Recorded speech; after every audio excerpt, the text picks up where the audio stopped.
ಬೆಳಗ್ಗೆ ನಮಗೆ ನಿರ್ದೇಶನ ನೀಡಿದ್ರು, ಈ ಥರ ಒಂದು ನೆಲಮಂಗಲ ಮಲ್ಲಾಪುರ ಲಿಮಿಟ್ಸಲ್ಲಿ ಒಂದು ಮೆಡಿಸಿನ್ಸ್ ಎಲ್ಲ ಡಿಸ್ಪೋಸ್ ಮಾಡಿದ್ದಾರೆ ಅಂತ. ಸೊ ಹಂಗಾಗಿ ಆ ವಿಚಾರವಾಗಿ ನಾವು ನಮ್ಮ TH ಅವರಿಗೆ ಫೋನ್ ಮಾಡಿದ್ವಿ. ಅವ್ರು ಇವತ್ತು ಪೋಲಿಯೋ ಇರೋದ್ರಿಂದ ಒಂದು ಹಳ್ಳಿ ಕಡೆ ವಿಸಿಟ್ ಮಾಡಿದ್ದಾರೆ ಅಂತ ಹೇಳಿದ್ರು, ಮಾಹಿತಿ ಕೊಟ್ಟಿದ್ದಾರೆ. ಅವ್ರು ಬಂದಿಲ್ಲ, ಅವ್ರ ಟೀಮ್ ಬಂದಿದೆ, ಜೊತೆಗೆ ನಮ್ಮ ಅಸಿಸ್ಟೆಂಟ್ ಡ್ರಗ್ ಕಂಟ್ರೋಲರು ಬಂದಿದ್ದಾರೆ. ಇಮಿಡಿಯೇಟ್ಲಿ ಇವಾಗೆಲ್ಲ ವೆರಿಫೈ ಮಾಡಿದ್ದೇವೆ, ಏನೇನು ಮೆಡಿಸಿನ್ಸ್ ಡಿಸ್ಪೋಸ್ ಮಾಡಿದ್ದಾರೆ. ಕೆಲವೊಂದೆಲ್ಲ ಟೈಮ್ ಬಾರ್ ಆಗಿದೆ, ಕೆಲವೊಂದಿನೂ ಆ ಟೈಮ್ ಬಾರ್ ಆಗಿಲ್ಲ. ಮತ್ತು ಟ್ರ್ಯಾಕ್ ಮಾಡೋಕ್ಕೆ ಇವಾಗ ಅಸಿಸ್ಟೆಂಟ್ ಡ್ರಗ್ ಕಂಟ್ರೋಲರ್ ಅವ್ರು ಮಾಹಿತಿ ತೊಗೊಂಡಿದ್ದಾರೆ. ಇಮಿಡಿಯೇಟ್ಲಿ ನಾವು ಮಾಹಿತಿ ತೊಗೊಂಡು ಅದು ಸಂಬಂಧಪಟ್ಟವ್ರ ಮೇಲೆ ನಾವು FIR ಮಾಡಿಸ್ತೀವಿ. ಮತ್ತು ಈಗ ಆಲ್ರೆಡಿ ಇದು 3ನೇ ಘಟನೆ ಅಂತ ತಮಗೆ ನಮ್ಮ ನೆಲಮಂಗಲ ನಡೀತಾ ಇರೋದು. ಸೊ FIR ಮಾಡಿಸಿ ಇದನ್ನು ಸೆನ್ಸಿಟೈಸ್ ಮಾಡಿಸ್ತೀವಿ. ಇನ್ನು ಮುಂದೆ ಯಾರಾದರೂ ಈ ಥರ ಡಿಸ್ಪೋಸ್ ಮಾಡ್ತಾ ಇದ್ದಾರೆ ಅವ್ರಿಗೆ SOP ಬಗ್ಗೆನೂ ಸಹ ನಾವು ಅವೇರ್ನೆಸ್ ಕ್ರಿಯೇಟ್ ಮಾಡ್ತೀವಿ. ಯಾರು ಏನಂತ ಗೊತ್ತಾಯ್ತು ಸರ್? ಇವಾಗ ಏನೂ ಗೊತ್ತಾಗಿಲ್ಲ ಮಾಹಿತಿ.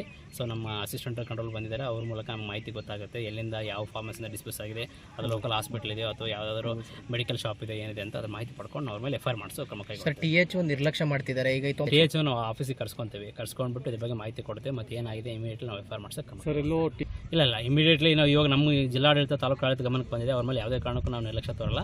TH ಹಂಗೆ ಏನಾದ್ರು TH ಅವರು ನಿರ್ಲಕ್ಷ್ಯ ತೋರಿದ್ರೆ ಅವ್ರ ಮೇಲೂ ಕ್ರಮ ಆಗುತ್ತೆ. ಯಾಕಂದ್ರೆ ಲಾಸ್ಟ್ ಟೈಮ್ ಕೂಡ ಸಚಿವರು ಅಲ್ಲಿವರೆಗೆ FIR ಆಗಿರಲಿಲ್ಲ. ಸೊ ನಾವು ಇವತ್ತು ಸಂಜೆ ಒಳಗಡೆ ನಾವು ಇಮಿಡಿಯೇಟ್ಲಿ FIR ಮಾಡ್ಸೋಕೆ ಹೇಳ್ತೀವಿ TH ಗೆ, ಮತ್ತು ಮಾನ್ಯ ಜಿಲ್ಲಾಧಿಕಾರಿಗೆ ಸಹ ಮಾಹಿತಿ ಕೊಡ್ತೀವಿ. ಓಕೆ.